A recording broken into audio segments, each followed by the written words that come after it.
తొలగించబడి, ఆ రాయి అనేది తొలగించబడి. రెండవది ఏంటిది? టీ. టీ దేనికి సాదృశ్యం అంటే ట్రూ ఎంటీ. ఏంటిది? ట్రూ ఎంటీ అంటే ఖాళీ సమాధి. ఖాళీ సమాధి. 4 సువార్థికులను కనుక మనం గమనిస్తే, 4 సువార్థికులు కూడా మత్తయి, మార్కు, లూకా, ఈ 4 సువార్థికులు కూడా ఒక విషయాన్ని నొక్కిపట్టి పదే పదే రాశారు. వారు ఆ 4 సువార్తల్లో మనకి కనిపించేటువంటి ఒక విషయం ఏం చేయాలంటే ఖాళీ సమాధి. ఖాళీ సమాధి మనము కనిపించడము చూస్తూ ఉన్నాం. మత్తయి సువార్తలో ఖాళీ సమాధి దగ్గర ఏం జరిగింది? ఎవరున్నారు? ఇద్దరు నిల్చున్నారు కదా, స్కిట్లా. ఎవరున్నారు? వాళ్ళు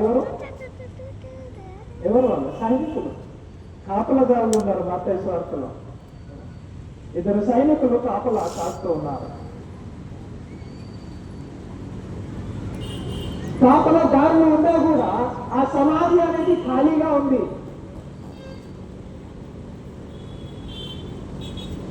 మార్కు సువార్తలో కనుక మనము గమనిస్తే,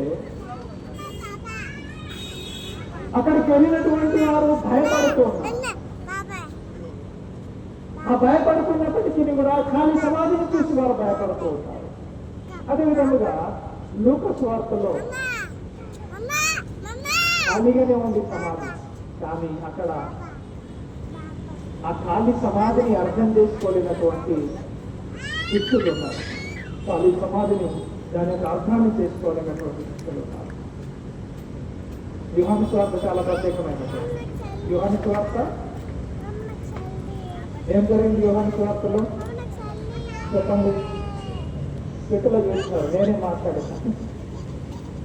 వచ్చిండ్రు పోయిండ్రు, కానీ ఒక్క ఆమె మాత్రం అక్కడనే వచ్చింది.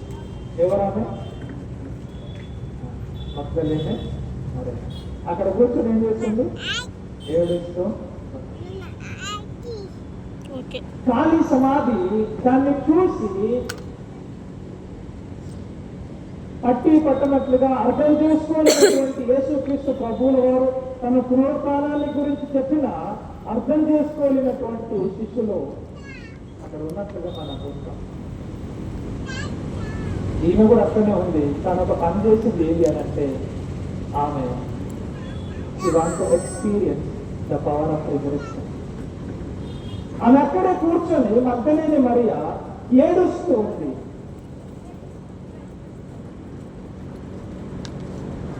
ఎంత ప్రేమ ఉంటే వాళ్ళు కదా, అవును కదా.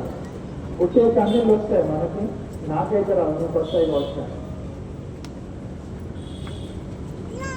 పుట్టే కన్నీళ్ళు రావు. ఎప్పుడైతే ఎదుటి వ్యక్తిని మనము ప్రేమిస్తాం, ఎదుటి వ్యక్తి పట్ల గౌరవం, అభిమానం మనకు